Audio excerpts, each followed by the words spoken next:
for their wake. That's the funeral home I chose. But anyway, yeah, I literally almost died. The doctors were saying, have your family come in right away. We don't know if she's going to make it through the night. So Pastor Johnson shared this story in the church. So most of you guys who went to the wake and the funeral, you heard Pastor Johnson tell the story. So basically, my pastor came in that morning. He was praying for me and stuff like that, and left the room for a little bit, then came back in and he was praying for me. And then he went home that night, and in the middle of the night, he just woke up. Something woke him up, and he just started singing and praising God and singing hymns and stuff like that from the Bible. And he was praying and talking to God, and he was praying hard. And he thought maybe God woke him up to do that because it was my time to go home. And that's how Pastor Johnson explains the story. And anyway, after he wept and he sang and he prayed, he thought literally I was gone. Maybe I've already went home or God was about to take me home.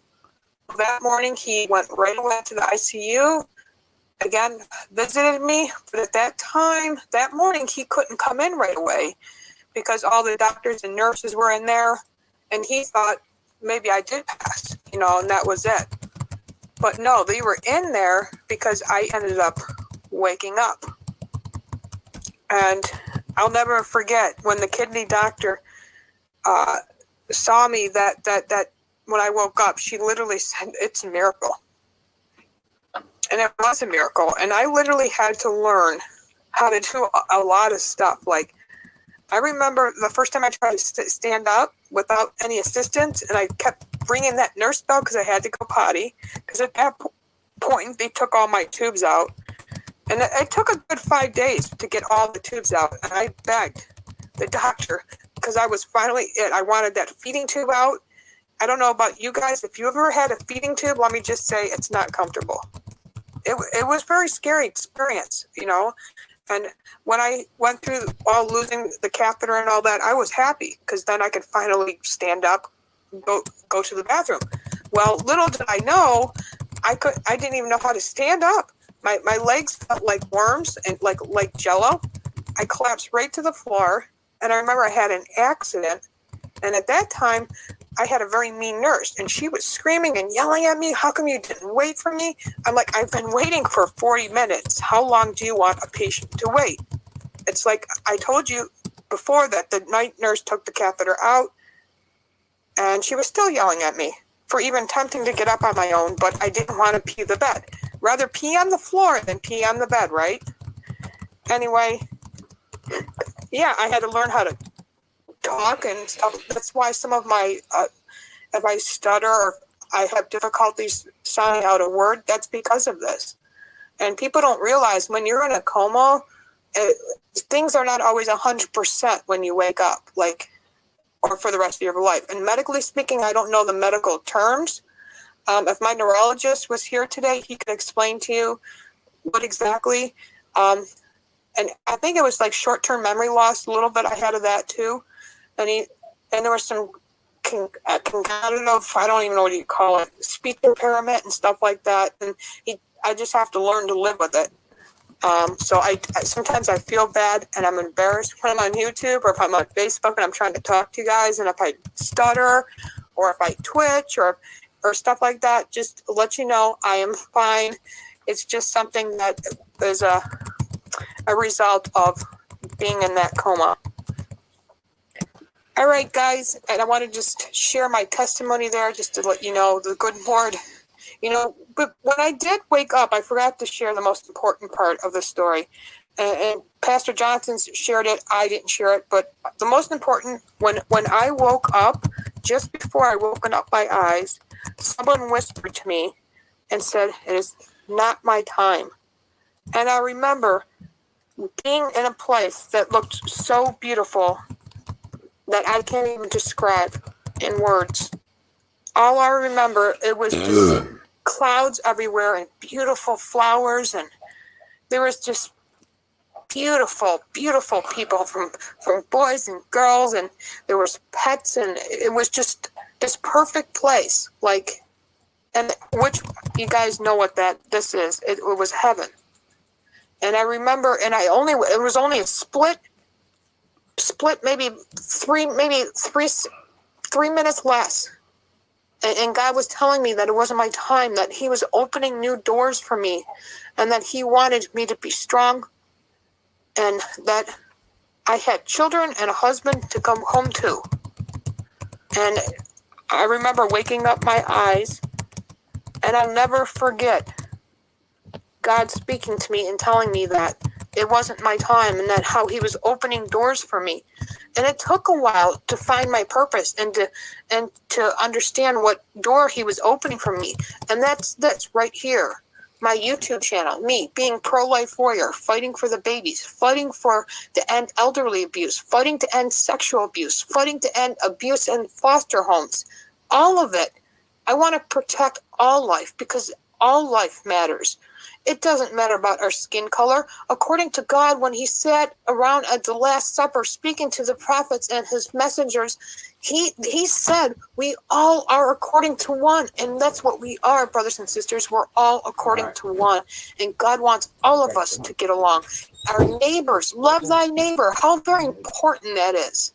That's something my husband had a little hard doing, and my husband always meant well, and I want to say this right now. He was a lovable, best husband ever, best friend anybody could ask for, best father. But he had his flaws. He didn't really get along with our neighbors. I wanted to, but because he didn't, I just respected that, and I just let be. But I know that he's in heaven, and he is proud of me. I know that he's watching over me. And I know Anna is up there smiling with that beautiful smile she has. And she's lighting up everybody's heart right now up there. And I know I will see them both again one day. For those who try to tell me it's going to get easier, I don't think that's ever going to get easier. I think I'm always going to feel this loss. I'm always going to have this part of my heart broken. And it's always going to be missing. Because there will never be another man. I told my husband if something ever happened to him, I would never, ever, ever even think about being with another man or getting married or having a boyfriend or having an intimate relationship with anybody or whatever.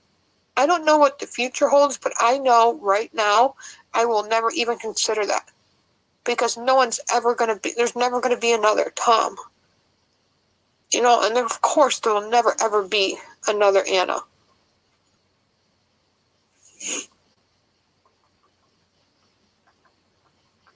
I will, Julie. Thank you, sweetheart. I will keep fighting. I love you. Kelsey, I love you. I didn't even see you in the room there, sweetie. I love you guys. It only says 2 people on Facebook now, and I think we got 18 over here on YouTube. Pro-life, Jesus has so much in store for you, sweetheart. You are valued. Let me try to read her question under the microphone.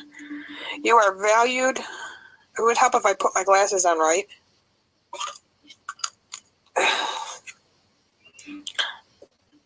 You are so loved and valued by your neighbors. We all have our flaws. Remember the good times. My late husband wanted me to carry on. That love of yours will never die. Aw, thank you. Okay, Wizards Live. Oh, why are we frozen here? Hey, gotta go eat dinner. Made some spaghetti and barbecue. Spaghetti barbecue. Never had spaghetti barbecue. Hey. Oh, thank you, TheGAME. You're restreaming my stream. Well, thank you. Everybody, if you guys don't know Game Wizard, please subscribe to the Game Experience. He goes by Wizard. He is a good friend of mine. Well, thank you, guys. I want to thank you for all your prayers, by the way, the financial prayers. And there goes the chat on YouTube. It froze. Darn it. I'm so sorry, Walter. I did see Walter pop in. Walter Davis, good to see you there. Deb, I love you. I love each and every one of you. So tonight I'm just going to have to say goodnight, all my brothers and sisters, because if I try to even mess or remotely reset this, it's going to end all the live streams, and I don't want to do that. Continue to pray. Let's say our prayers. Continue to pray for our law enforcement officers. A lot of law enforcement officers in this past year have committed suicide. And I can't even imagine what it's like being a law enforcement officer these days. I can't imagine what it's being like a fireman and everything that they have to see and endure. We don't think about that, do we, often, brothers and sisters? We don't think about the things that are the paramedics and the firemen and the police officers see and go through. It's like the officers that's handling my husband's accident. She's an officer just for that. She goes to the scenes of accidents. And on those scenes of those accidents, she sees dead people. And I can't imagine what it's like to do that almost every single day. There's an accident and there's a death and there's a tragedy always in Western New York. Lately, there's been a lot of death lately on the road, and it's sad. Believing me, I know, because I lost my husband and my daughter to a motorcycle accident. So I pray for those. I pray for everyone. I pray for the firemen, the paramedics, and the police officers. Again, we don't often think of the things that they endure and go through, the things that they see. They have post-traumatic stress disorder.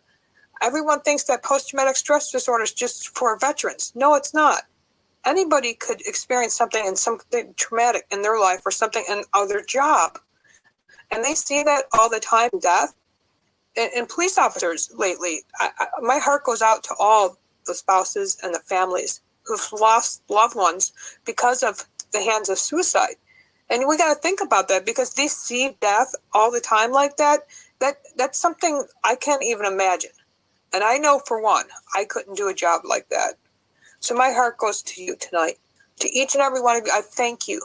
Thank you for the ones that fight to protect our communities, to put out their fires, and to help bring comfort to those who are mourning. Like these officers, let me just tell you, the Erie County Sheriff's Office and these two specific sheriff officer investigators have been so very kind to my family, and they really do want to see this driver charged.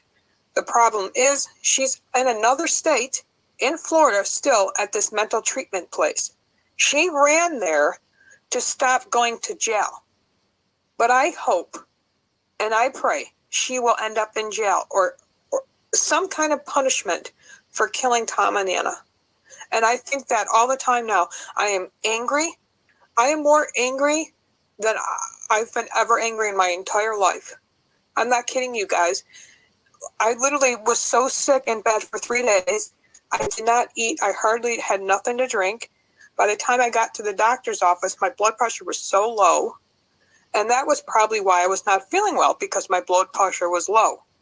So I'll never do that again. I'll never go 3 days without eating. So I have to force myself every day, even if it's just something small, other than Jell-O and applesauce, the doctor said, and just try. And I'm just going to have to keep reminding myself that one day I'll be together with my husband and my daughter. It's like the lady I said at Walmart today. Losing my husband and my daughter at the same time will be the hardest thing I ever have to go through in my life. And for those who say, oh, it gets easier, no, it doesn't. It gets harder. And every day that passes, it gets harder. When something goes wrong with the house or the electric outlet goes completely out, I get so frustrated because Tom's not here to fix it. Tom's not here to answer my questions. Tom's not here to do my grocery shopping. He did so much for us. I can't even explain in enough words what an awesome husband and father. And Anna, some of you guys got to meet Anna on camera, and some of you are family. You know Anna. She was the most special, precious daughter that anybody could ask for. Anna was shy. Anna wouldn't even ask for anything. She started coming out of her shell since COVID, I would say, began. She became to have her own little personality. She started becoming a young lady, a young woman. I mean, she ended up getting her period, which, I don't have a problem saying that out loud because girls end up going through that at certain ages. And she hated it. And like, who enjoys, right, ladies? Who enjoys getting your period, right? It's one of the worst things ever. And, and she started experiencing the discomfort, the stomach aches, the cramps, She was a spitfire, Julie. Oh, she was. And Aunt Julie, Anna is smiling down at you right now, literally. She looks so much like me and you. It's just not even funny. She even looked like you. She has your smile, Julie. I'm not gonna lie. You both have the same smile, and when you smile, you can light up the room too. And I want you to know that. Anna was like my mini me. How I get into it with the politics and how I get really upset. Like if Nancy Pelosi starts talking or one of those doofuses, I'll start yelling at the TV. And that's how Anna would be if we would watch the TV together. She would start yelling at the TV. What else changed in Anna that I just, she started listening to her own music. She started picking out her favorite songs and she would sing to them and she would be dancing and I would walk in her room and I'd catch her dancing and she would just start giggling and just laughing. And I would just say, Anna, I love you so much. And I would come back 10 minutes later and I open her door and say, Anna. She goes, what, Mommy? And I go, I love you. And she would say, I love you too, Mommy. And she always used to give me hugs and stuff. And every single night, and I did it to all my 3 kids, I would annoy them so much to the point where they would sometimes say, okay, a little too much, but I just wanted to make sure that they knew how much I loved them. And every single time I would open that door to Anna's room. And this is why it's hard to go in there. Like, I can't even go in there. I want to be able to go in there and just start folding some of her clothes and just, straighten it out. Because that's something that me and Anna were planning on doing, was cleaning out her room. She was going to go through her clothes that didn't fit her and put them in piles so we can donate. I can't even do that because I'm so used to opening that door and her being on the bed or sitting at her desk or dancing in her room. And that smile of hers, I'll never let that go. I can close my eyes and I can see that beautiful smile. And she had the most beautiful smile. And you could talk to all her teachers and they would say also she would light up a room. When Anna wanted something or like that, it would take her a while to ask. And I told her, I said, you're becoming your own young lady. I said, if you want to go clothes shopping, just ask Dad. And she started opening up to Tom, which is her father, my husband, and started asking if they can go shopping, like how he took Sarah shopping sometimes. And Tom and Anna got to do a lot of that together. And I was happy for that. Yeah, I miss her so very much. I remember hijacking your stream a couple times. You would leave the room. She was awesome. I remember that, Crow. She was awesome. She used to do that all the time. Remember her and Sarah used to do, was Pictionary. I think that's when you draw something and you try to guess what it is. And they did the hangman thing too.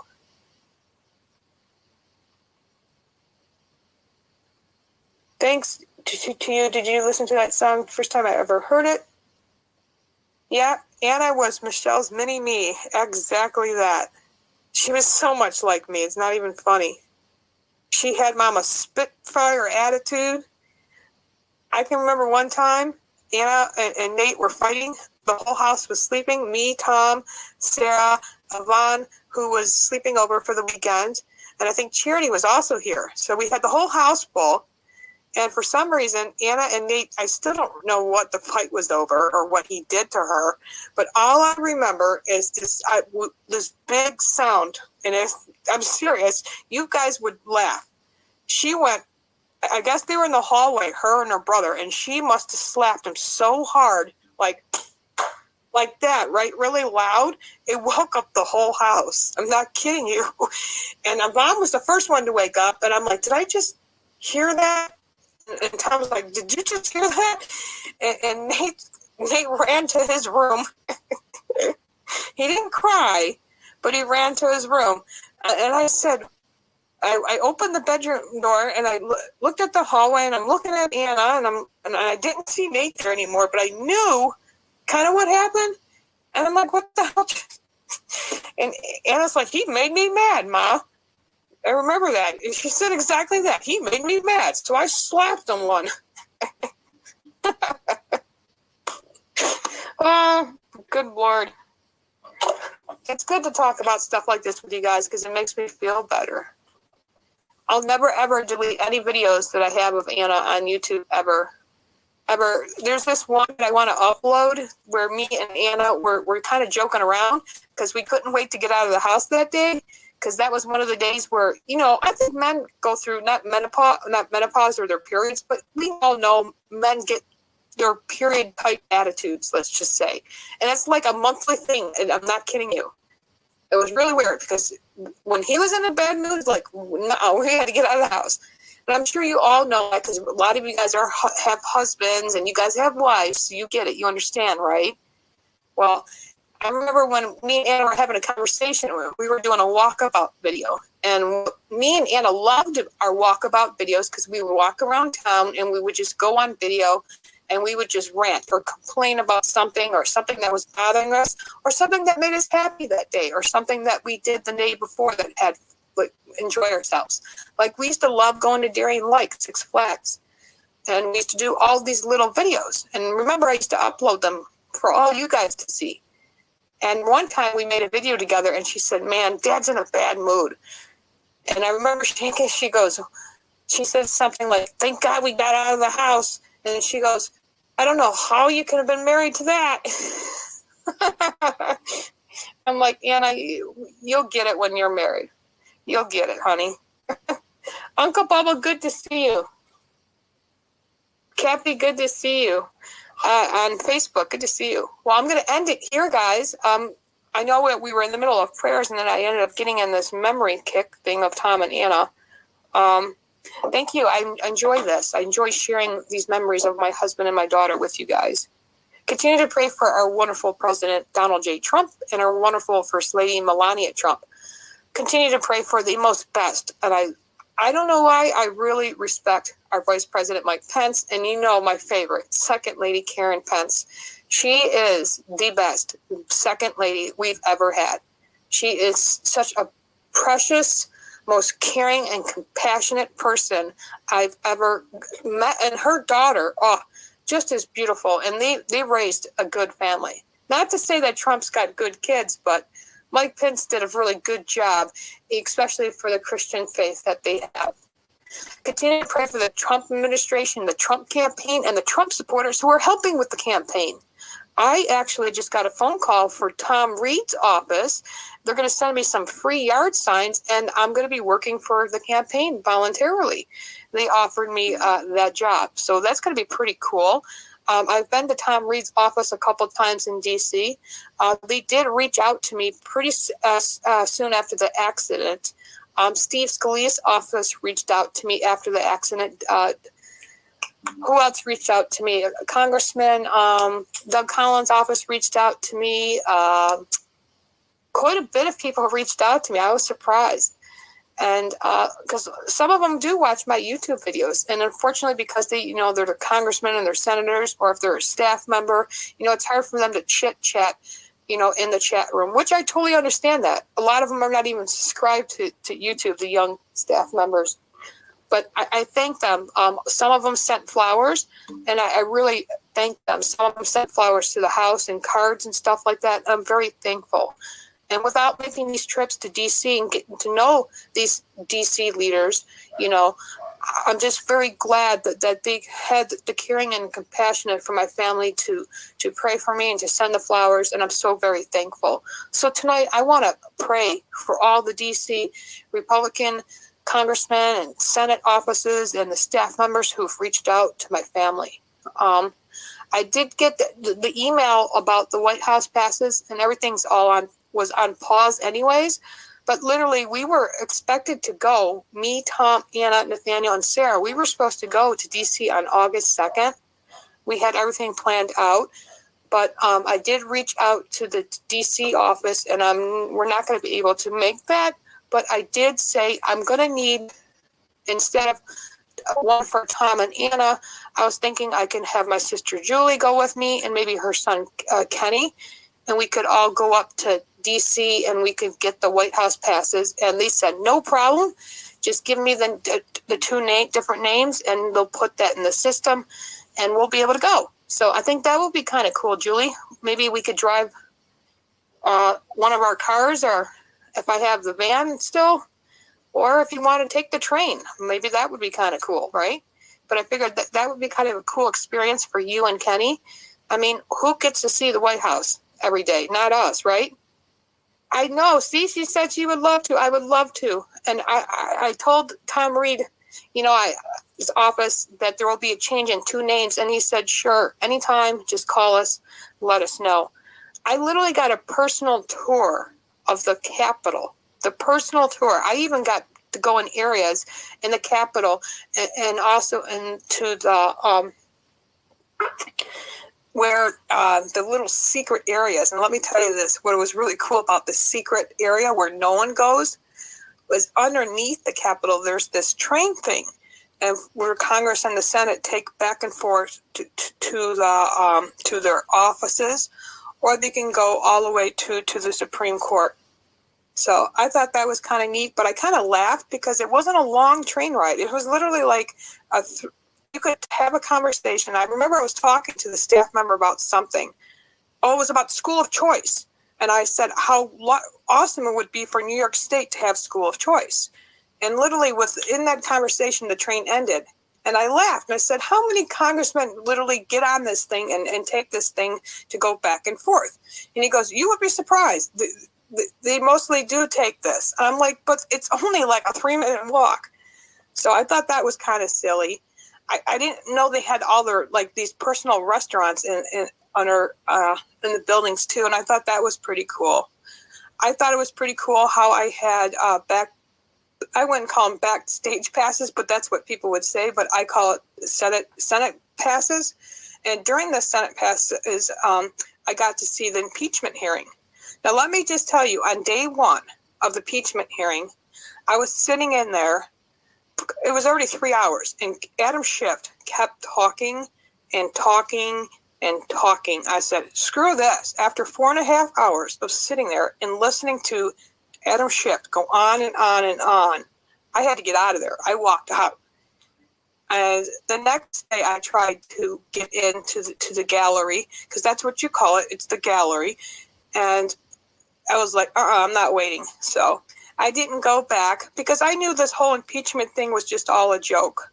But what an experience to be able to experience that, to have all the personal tours and stuff like that of DC.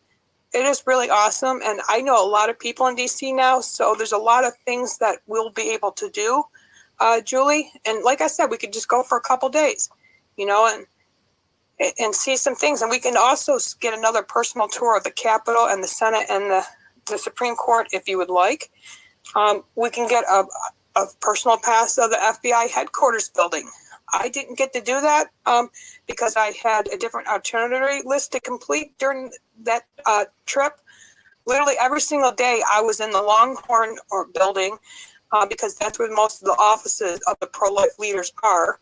And they're all connected. So you could walk from one building to another building to another building.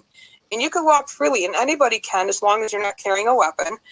And you can go visit all the Senate offices if you like, too. So I thought that was pretty cool. That's how I got to introduce myself, like Louis Gomez's office. As soon as I walk in there every year, which I've been to D.C. 3 times, and I've gotten to know people. And these staff members are such wonderful people, and I think to get anybody's point across, and if you want to make a trip to DC and visit your congressman's office, I think that is the best way to be able to introduce yourself to your congressman, get to know your congressman and have a conversation with your congressman. And if they're not there, the staff members will be able there to help you answer any questions, and they will listen to you. I mean, they sat down with me for a good hour. They were very kind and respectful. My main concern was Anna going into that conversation and about the school and how poorly some of the choices that the school was making about her education, concerns that I've had. And I said that we really need in this state school of choice. And they really treated me with respect. Yeah, it was really awesome to see. I got to see the tundra of the Capitol. That was pretty cool, where actually Billy Graham was laid to rest, and Abraham Lincoln, and all of the great past presidents. I'm so sorry that you had to hear Adam Chitz. Try this. When you go to the Longhorn building and the Deaf Horn building, I think it's called, and then there's another building. I used to know all the three buildings, but right now my mind's somewhere else. Guess whose office is right next to Adam Schiff's office? So if you're walking down the hallway, okay, right there at the corner office is Adam Schiff. So you have to make a right. So you're walking at the end of the hall, there's Adam Schiff's door, and then you have to make a right. And then 2 to 3 doors down, I think it's 1, 2, 3, 3 doors down is Tom Reed's office. So I always tempt myself when I go past Adam Schiff's office. Should I go in there? Should I really go in there? Because if I go in there, it could be a good chance that I'm going to be walking out of there with the Capitol Police in handcuffs. Because if I go in there, I'm not going to be nice. It's not going to be a pretty thing. So I had to tempt myself to walk away, people, and that was very hard. I passed Nancy Pelosi's office, and that was very hard. I tempted myself to go in that office. And so it's Dianne Feinstein's office. And I just said, no, probably not the best time to do it. I'm just going to concentrate and keep going down the list. And I had to make sure I went down all the list of all the pro-life congressmen, and quite a few long list. It was good 40 offices that I had to go to that day and make sure that they signed the Born Life Protection Act bill. And at that time, Congressman Steve Scalise got a pass-off where it passes through the Congress and went to the Senate. This way here, Nancy Pelosi couldn't shoot it down. Well, by the time that bill got passed through the Senate, they were just 2 votes shy of that bill. And I think most of you guys remember when I went live on YouTube that day and they were counting the votes, they were just 2 shy votes of getting that bill passed. And the Born Life Protection Act bill protects babies born alive after abortions. So we're talking babies that are 7 months old, 8 months old, 9 months old, 6 months old, 5 months old. And these babies, when they survive abortions, they're able to successfully, live and have a life. Well, when they're born, sometimes they need oxygen. They need different medical treatment right away so they can live. But we live in a state that allows still to kill these babies. So after the baby is born outside the womb, the Democrats still support killing that baby. And you know how they kill that baby? They leave that baby alone to lay there and suffocate itself, to sit there and wait for it to take its last breath. Sometimes they just leave it alone in the room. No one to hold it, no one to rock that baby until its last breath. But that's what they do. And the Democrats, 83 times, including that last time I was in D.C., 83 times that bill got passed down because of the Democrats. And at the same time, the Pain Capable Bill Act, which is that babies during abortions feel the worst pain you could ever imagine. And still, the Democrats don't care. They don't care. And you know me, I'm 100% pro-life. I will continue to keep saving these babies and telling the truth about abortion.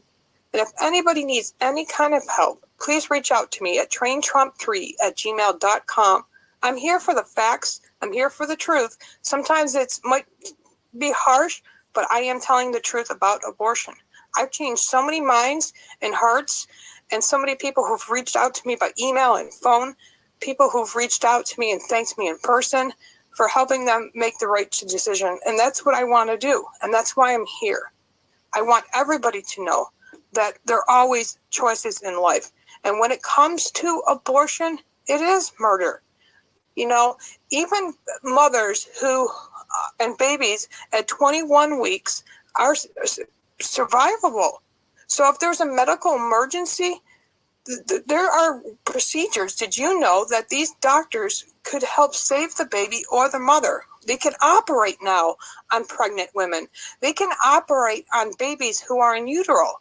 They can do heart surgery on these babies and still leave them in the womb.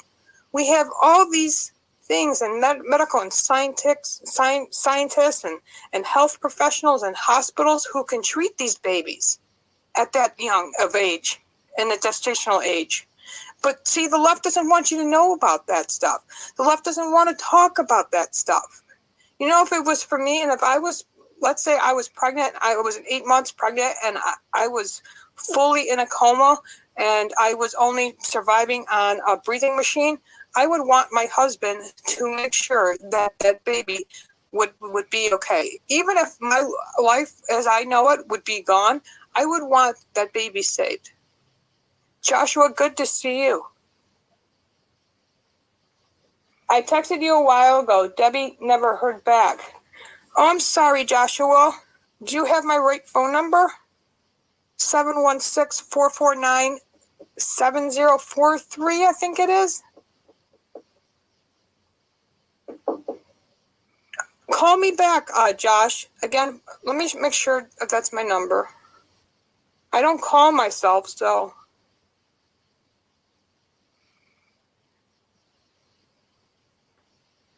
Seven 716-449-7043. 716-449-7043.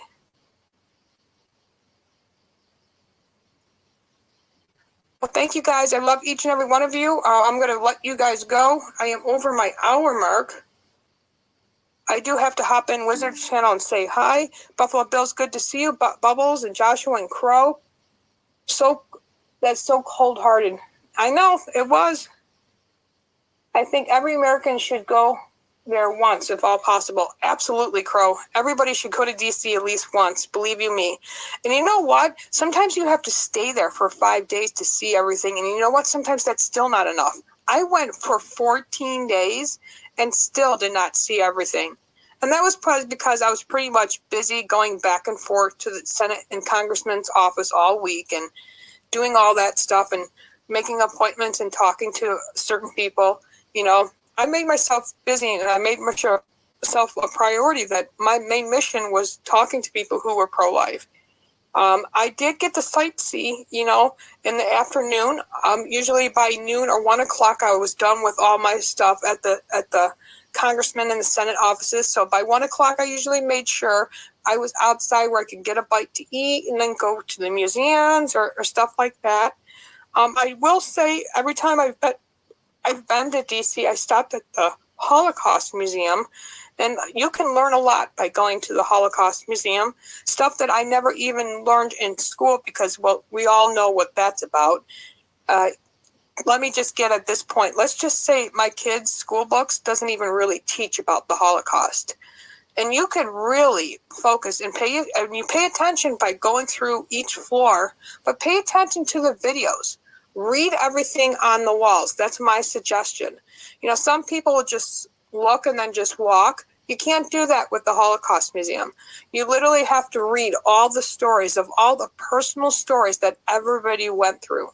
It's really not, I would say, amazing, because nothing's amazing about what happened during the Holocaust, but the way they put it together and describe exactly and the personal stories, it's a lot to take in, but it's well worth going. The Bible Museum, really worth going, but you know, I don't know if I'll do that again, but I would look forward to maybe going back to the Bible Museum. Maybe my kids might be interested. We could do that. Anyway, I love each and every one of you guys. YouTube is still frozen, but I remember, let me see if I can try to do this. Oh, yep, now it works. Joshua, God bless you, and Crow and Deb and Chris. Debs, Missy, Rob, Bubbles, and these are everybody from YouTube. I love each and every one of you, Missy and Renee, and if I missed a name, I do apologize. Deb and Uncle Bubba and Wizard stopped in, and Brother Philip. Deb Waver from Sister Renee's channel and my channel. She's always here. We love Deb very, very much. And Deb, thank you so very much for your thing. I did get that, so thank you. That helped a lot. And thank you for all the financial prayers that you guys have been praying for me. You know how I was waiting for that $10,000 from the VA? Well, that finally came in, folks. So finally, I can get these bills paid. I paid the taxes. I paid the water bill. I paid the monthly mortgage. And I will be able to get my teeth now. So I've been praying for some kind of life insurance check to come in because I was getting worried there for a minute. I didn't know how I was going to be able to financially, do this. And this whole lawsuit thing might not even be that much money because this girl doesn't own a home. She doesn't own anything really. And I'll probably only get what the insurance will give me. And let me just tell you something. My husband should be still here today.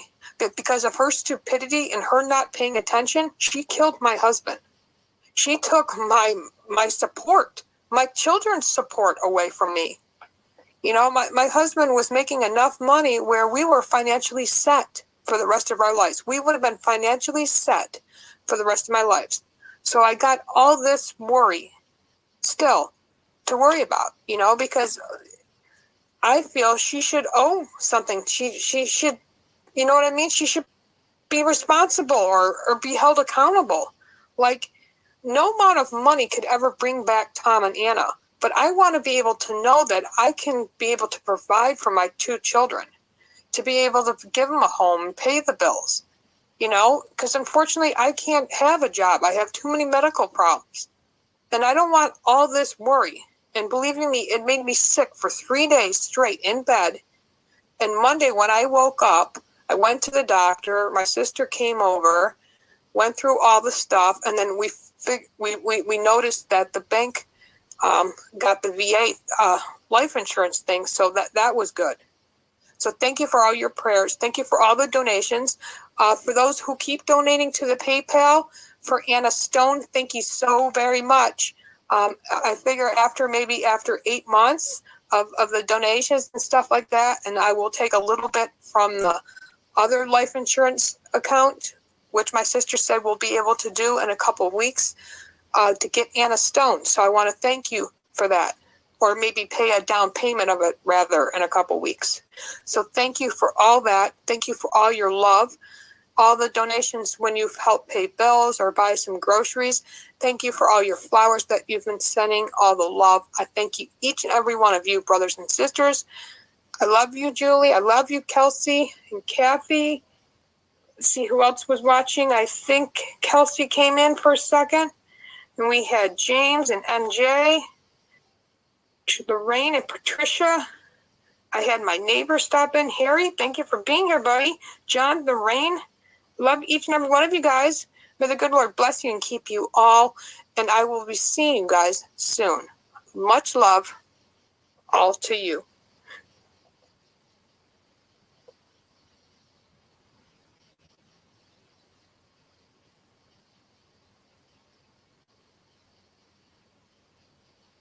Buckle up. We're only 92 days until this election, where you're the ultimate jury. And tonight, the conspiracy theorists on the left, the ones that told you the Russia hoax, the impeachment hoax, all of them are back in full gear.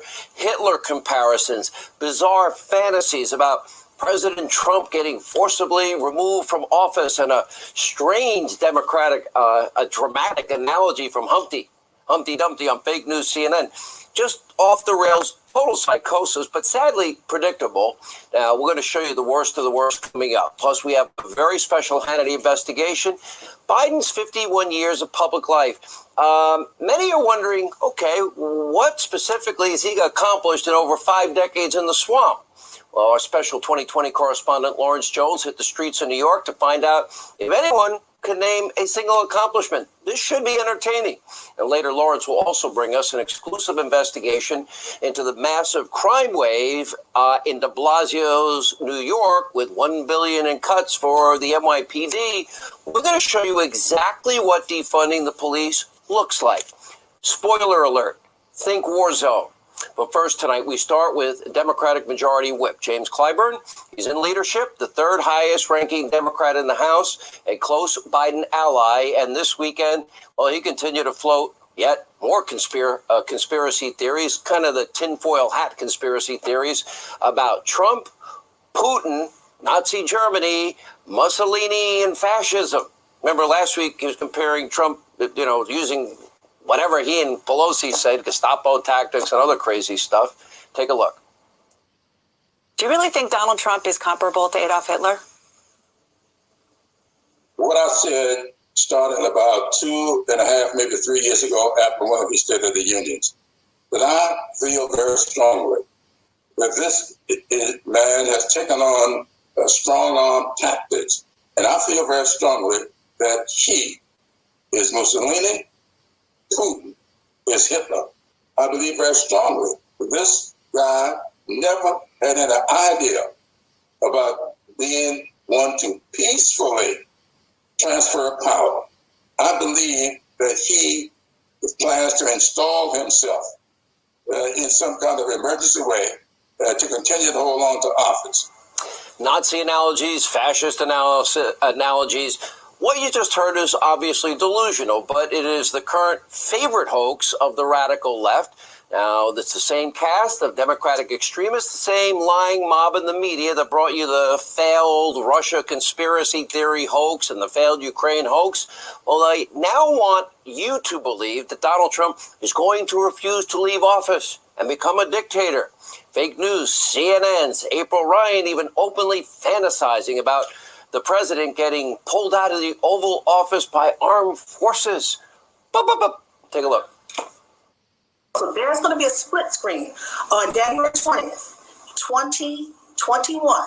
If Joe Biden is now going to be the 46th president of the United States, you will have him being inaugurated and watching police and armed forces trying to pull Donald Trump out of the White House. I cannot wait for that split screen.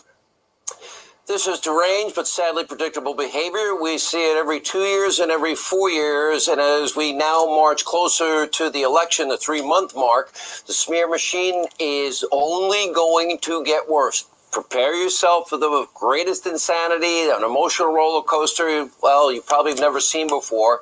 What do every 2 and 4 years? They divide this country, old, young, rich, poor. They use racial identity politics. They have bizarre conspiracy theories. They are even getting more bizarre. And on Sunday, professional Fox stalker, we call him affectionately Humpty Dumpty, literally comparing the president to a driver who is trying to crash his car intentionally. In Humpty's, well, melodramatic scenario, the car represents our democracy. We are a democratic republic if we can keep it, as Ben Franklin once warned. Now, Democrat Jamie Raskin actually accused the president of turning the GOP into a religious cult. And tonight, this kind of extreme rhetoric is not just Trump derangement syndrome. It is an intentional distraction coupled with derangement and real psychosis to keep your attention away from all things, the ever corrupt, confused, and slow Joe Biden. It's also that the Democrats and their state-run socialist TV allies, they're actually scared to death that you, the American people, will re-elect Donald Trump as the 45th president of the United States. And for the sake of our kids and grandkids and the world, I pray we do. They know that Joe is weak. They know he's corrupt. They know his track record is pathetic. He's one of the worst presidential candidates in history. He's hiding because of it. And Pelosi, Schumer, Bolshevik Bernie, AOC's policies, if they are implemented, they will destroy what is the greatest country God has given man and put the world in great peril. Without us leading, world's in deep trouble. Which brings us to an important Hannity history lesson. So in 51 years of public life, okay, ask yourself at home, what has Joe Biden accomplished? I can tell you what Trump's accomplished in less than 4. Let's start with Biden's uncanny knack for always making the wrong decision. For example, Biden opposed the 2011 Navy SEAL raid that killed bin Laden. Biden also spoke out against a successful Petraeus Iraq troop surge in 2007, and Biden was an enthusiastic supporter of Obama's strategy to abandon the Middle East, which of course left a massive vacuum that was soon filled by ISIS. Oh yeah, and he pushed the big lie, keep your doctor plan and save money. Millions lost their doctors, their plans, and we're all paying about 200% more. He voted for the war in Iraq. Now he says a mistake. Biden also on the wrong side of racial integration. Let's go to NBC News, shall we? He led the charge on an issue that kept black students away from the classrooms of white students. As Biden once said, he did not want his children to grow up in a racial jungle. Senator Kamala Harris, now a frontrunner we hear, who knows, it may be a head fake for Biden's VEEPSTAKEs, but just a few months ago, she had this to say about Biden's anti-integration efforts. Wow, take a look.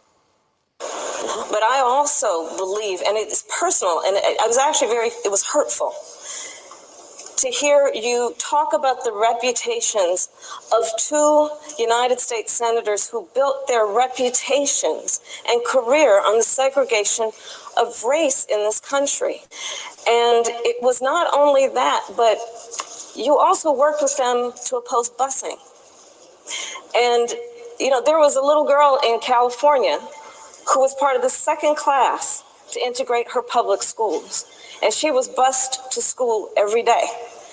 And that little girl was me. Why didn't Joe Biden at least look somebody in the eye and listen to what they had to say? By the way, Kamala now wants to be Biden's running mate. Pretty pathetic. And by the way, Biden's horrific track record doesn't end there. A few years ago, during the Barack and Joe days, their administration, Biden was the point person for Ukraine, U.S. relations. And during that time, we already know he allowed Putin to steal Crimea, all while zero experience on, well, Hunter got filthy rich thanks to that sketchy deal with a pro-Russian energy company, all while leveraging $1 billion of your money. Quid pro quo Joe, zero experience Hunter.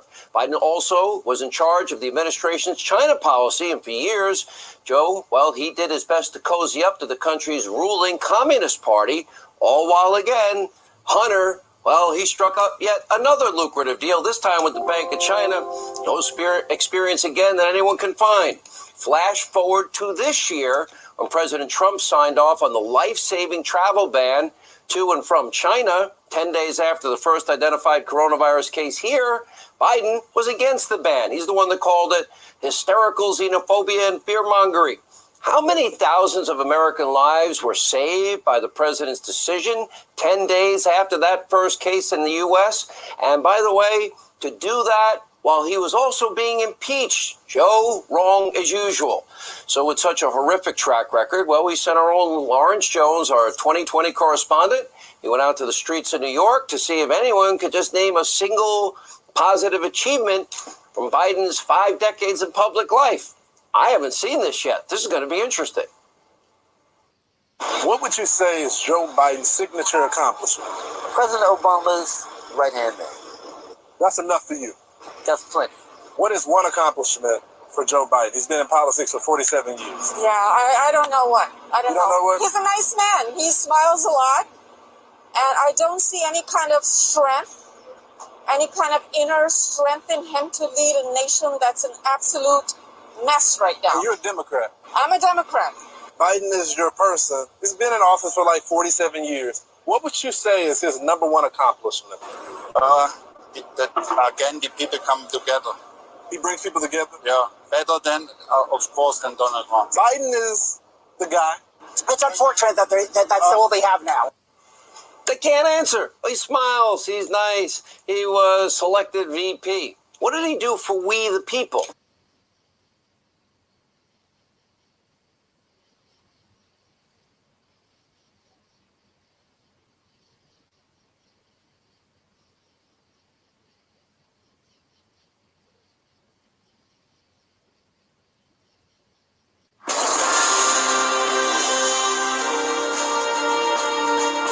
Welcome to this special edition of Fox Nation. I'm Greg Jarrett. My guest today, Sean Hannity. He, of course, is host of Hannity on the Fox News channel and the Sean Hannity Show on radio across the nation. And he's just come out with a new book. You can pick it up in bookstores or online. It's called Live Free or Die, America and the World on the Brink. Sean, good to be with you. First of all, we're great friends. I've interviewed your #1 bestsellers, and I can never duplicate it, but it's great to do this. Thank you for coming. It's a hot day, so we start sweating so people know why. But anyway, thank you for Thanks doing for this. taking the time. There's a Latin phrase at the bottom of the book. Explain it. Live free or America dies. We were talking ahead of time, and we know the famous Patrick Henry, give me liberty or give me death. We know the motto, the slogan of New Hampshire's Live Free or Die. And I'll be honest, I watched you pound out every single word of your book every night, your 2 books, because your office was next to mine. And I haven't done a book in 10 years. The moment is critical. This is a turning point, tipping point, all those things we always talk about, choice, selection. It's the biggest in our lifetime, and the stakes couldn't be higher. And I wanted to lay out the case so anybody and everybody could know exactly what is at stake here. And I've never, ever been as worried for this country that is so great as I am for this country now. Right. And, it is every issue. It's not just some issues. It's everything. And I think the race has changed dramatically in the last few weeks. And I think that now it is very clear cut. I can go through them very quickly. We can get into more detail if you like. But, if you are happy with the anarchy, the lawlessness, the lack of law and order, anarchists taking over city blocks, chop, chaz, spaghetti, potluck dinner, autonomous summer of love zones where innocent Americans die. If you're happy with on average 60 or 70 people in Chicago that are shot every weekend, and they don't do anything about it, Biden and Barack didn't do anything about it the 8 years they were in office. If you're happy with the violence in New York City, or you agree with Joe on we absolutely, the police have now become the enemy. Okay, there are some bad cops. I always talk during the whole Russia collusion issue and the deep state about the 1%, but I always made a